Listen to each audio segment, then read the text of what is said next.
talk about today. I know last week and the weeks before we've talked about different techniques, and last week we talked about animal Reiki, and we were going to continue that, but really we're going to talk about, I guess it's still techniques, right? What do you do when we have things like this happen? We have big weeks, we have things in the world that are occurring. We have really big empathic stress that, so many of us are so empathic. It's part of what draws us to this work. And we feel it, it's really easy to really feel very burdened by the empathy of the suffering in the world and the hard things that we go through in humanity. And so we've talked about kind of this before, over the years, because we've had a couple of years where we've had a lot of practice at this. And, what it kind of can come down to is, what can we do? I know that sometimes we can feel a little hopeless about what we can contribute to the situations. Many of us are able to donate funds to things. Many of us, I know like some people can help with things like, housing people or helping with sanctuaries or rescues and just the different things that we can do like that. But on top of any of that, one of the things that we can do is we can send Reiki, and we can send Reiki to the peace grids, and we can empower these higher frequencies. And it's kind of one of the things that Colleen and I and many of you have heard over and over of what we can do in even into the descendants, is we can help to empower the love frequencies on the planet, the peace frequencies on the planet. Because, it's funny that I actually shared this quote last week too. That Einstein said that the significant problems that we have cannot be changed through the ways, and I'm kind of butchering it right now, but cannot be changed through the ways that we've been doing things all of these years. And so how do you break through that density that can feel so heavy? And that is part of what Reiki can help you do. That's part of what you can use Reiki for. It's just like Colleen has said before, the invocation. We need the invocation to help us bring in the energy, have it run through us, so that things like that are helpful are coming not from our own life force. And you can break through that density into the higher frequencies and empower love, empower hope.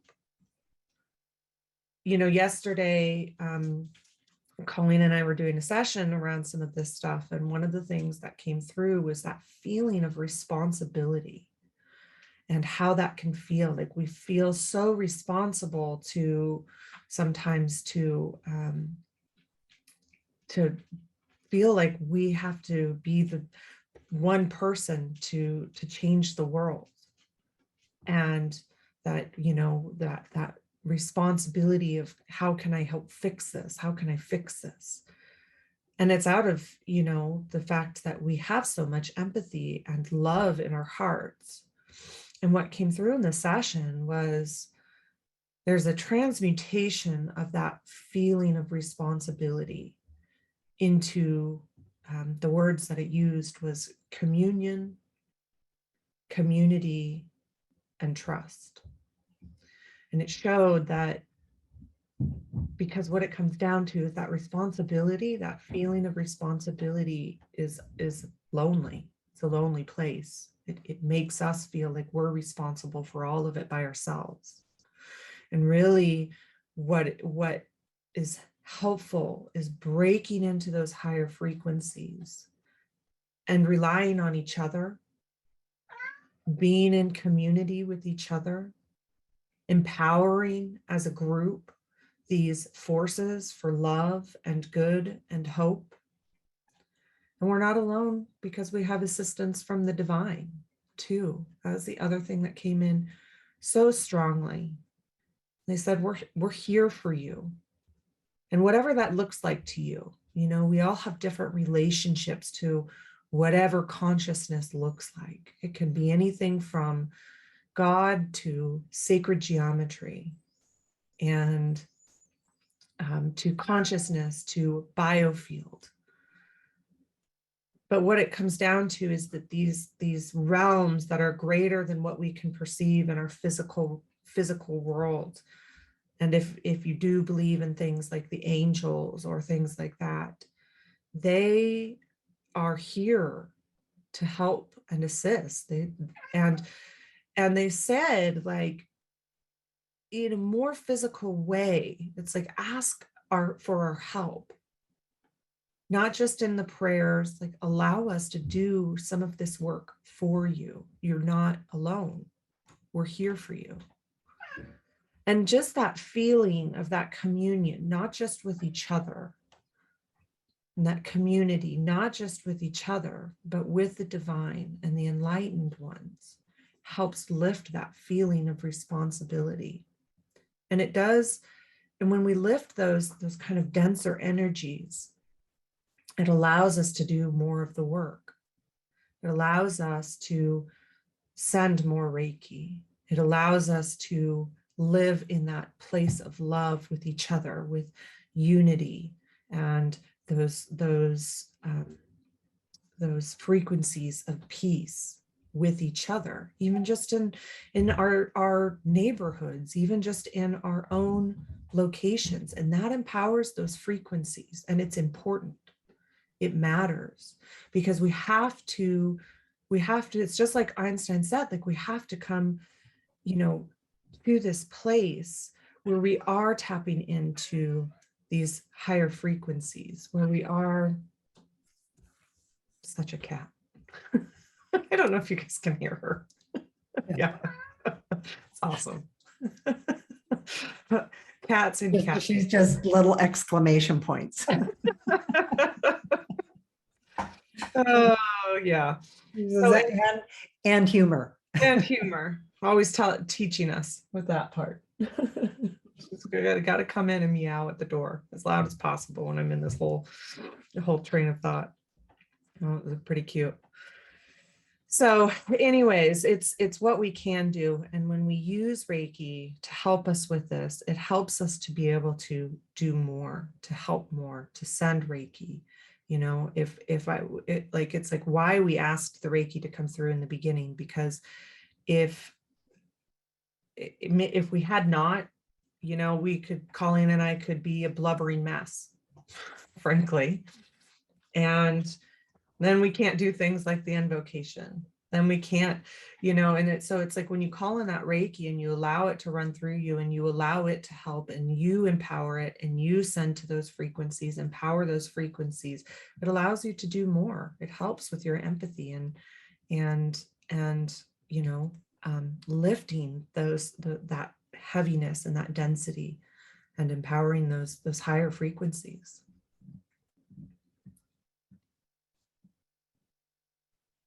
And Colleen, I don't know if you have anything to add to that. Well, I think the one thing I would add with it is also to remember Reiki on the fly.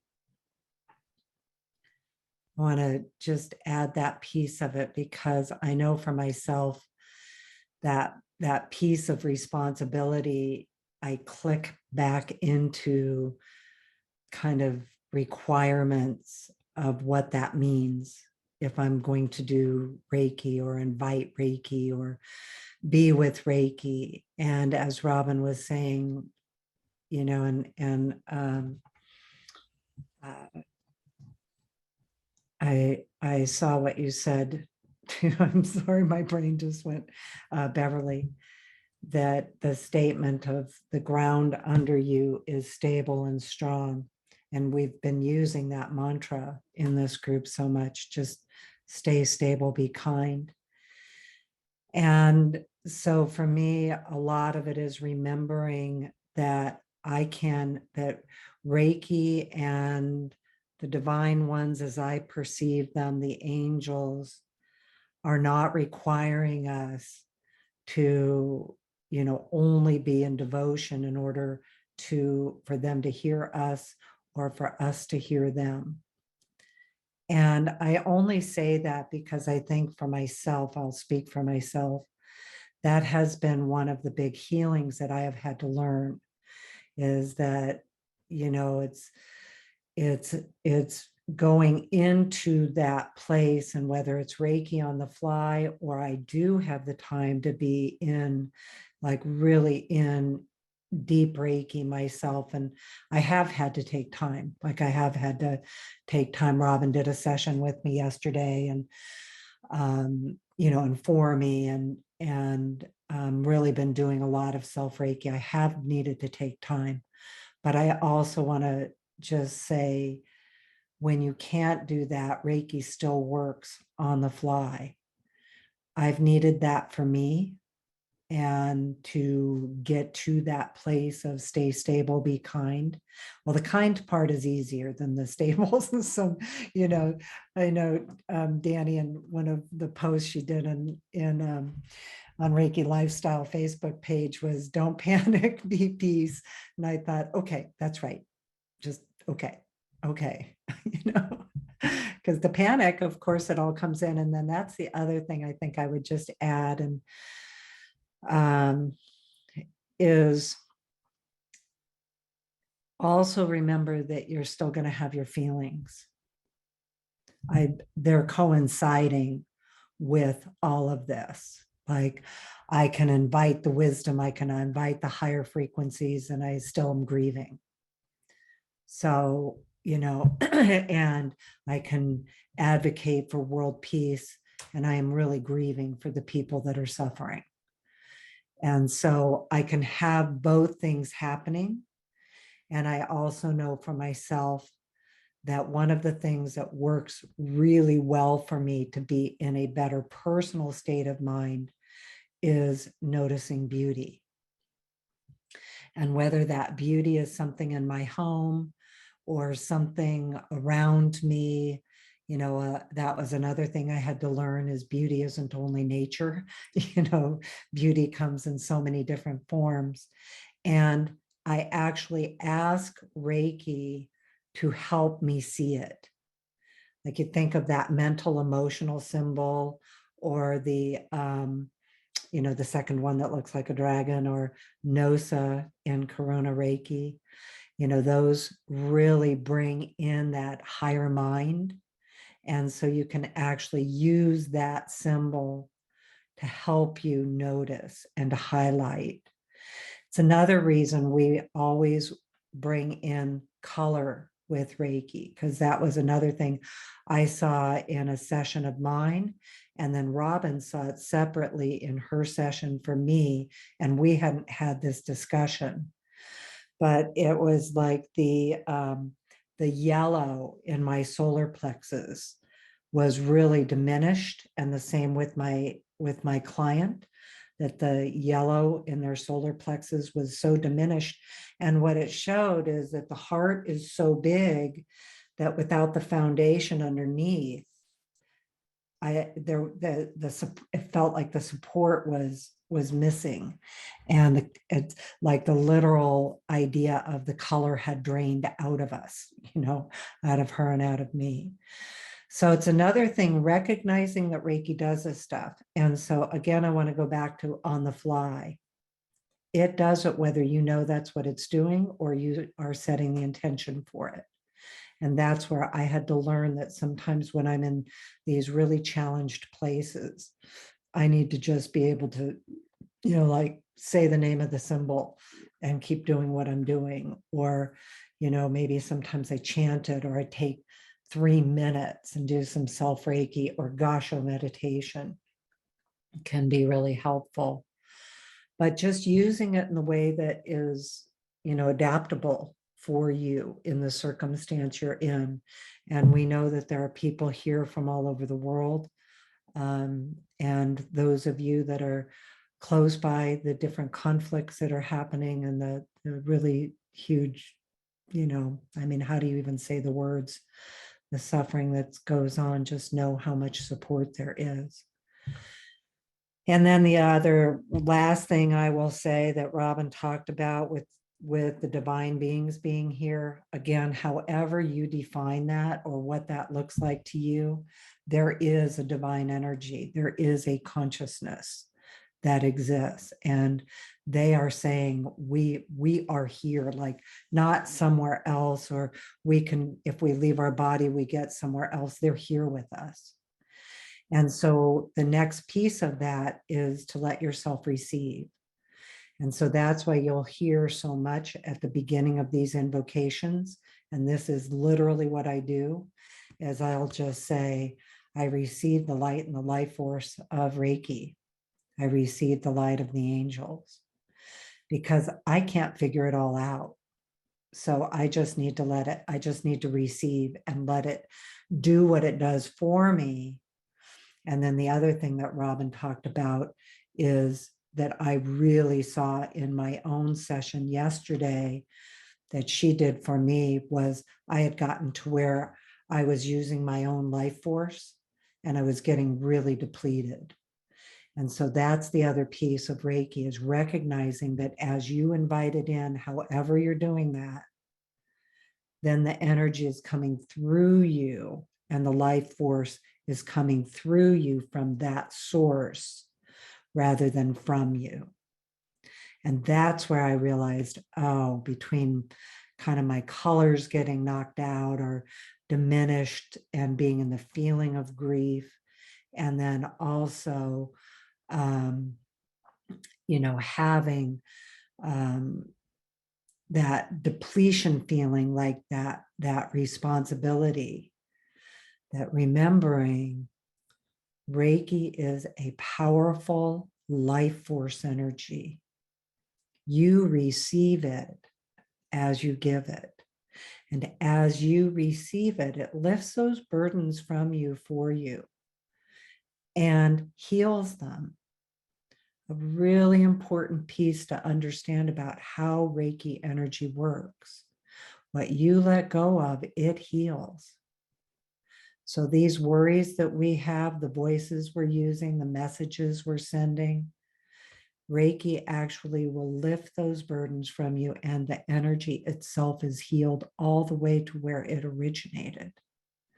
So imagine that as each of us are doing that, it's doing that. But then the next thing that happens, that is the really important piece of it, is that it reveals to you who you really are.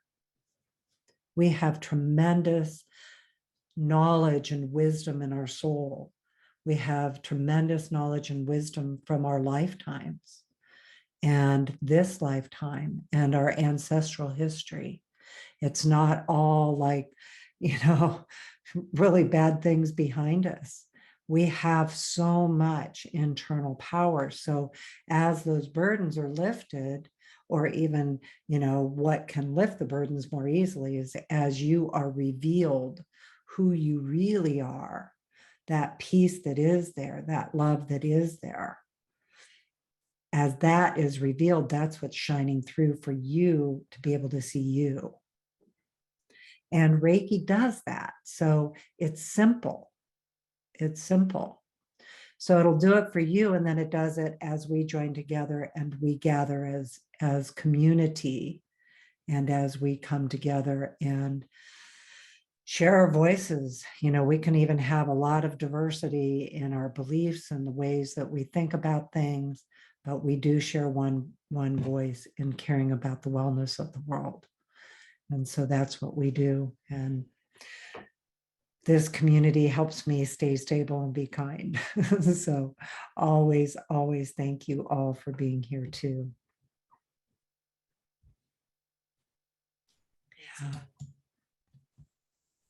I think it's so important too what you said about the fact that, you know, it doesn't mean that tears aren't shed, grief isn't there, emotions aren't there, anger, you know, all of these things. It's none of it's bypassing any of that. It's using Reiki to help you. Yeah. And like you said, being in those times where you're in the duality of both the enlightened feelings of Reiki and also the different emotions that we have. Mm. Mm.